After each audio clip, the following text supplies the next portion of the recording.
Jérémy est un jeune chômeur de 28 ans. Il a travaillé 1 an dans le recrutement avec différents CDD, mais le dernier contrat n'a pas été prolongé. Et depuis 7 mois, il envoie des CV et lettres de motivation qui se sont souvent soldées par des réponses négatives. Les premières sont pas faciles à prendre. Après, il y a une sorte de routine qui se met en place. Voilà, on envoie des CV, on postule à des postes.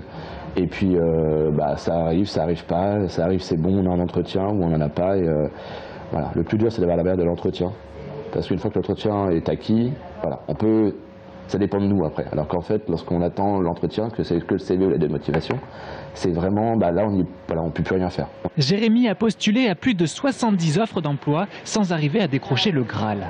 Mais après une période de découragement, c'est décidé, il va reprendre des études en ressources humaines dès septembre.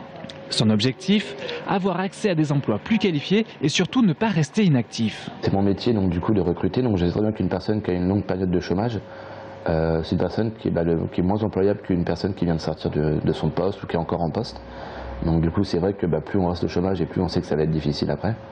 Donc c'est sûr que voilà, quand on arrive avec 1 an de chômage par exemple, et etc. Donc le patron, le directeur des ressources humaines, peu importe la personne qu'on a en face de soi, peut un peu avoir des blocages par rapport à ça, donc c'est pas toujours facile.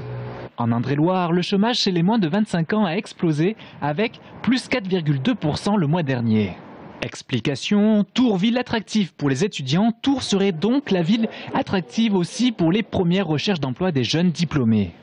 Si le chiffre du chômage augmente plus vite en Indre-et-Loire qu'au niveau national, c'est que la Touraine n'a plus de grands chantiers amortisseurs de crise. Par rapport à l'année dernière, on a eu l'effet, notamment dans le bâtiment, des grands chantiers comme la LGV, qu'on n'a pas cette année et qui fait que, on se retrouve un peu dans la situation de l'ensemble. On ne bénéficie plus, et je ne le regrette pas qu'on en ait bénéficié, de grands chantiers qui ont permis, par exemple sur l'emploi salarié du bâtiment, alors que la région était en récession sur les emplois du bâtiment, nous, on avait un emploi salarié plus important dans le bâtiment.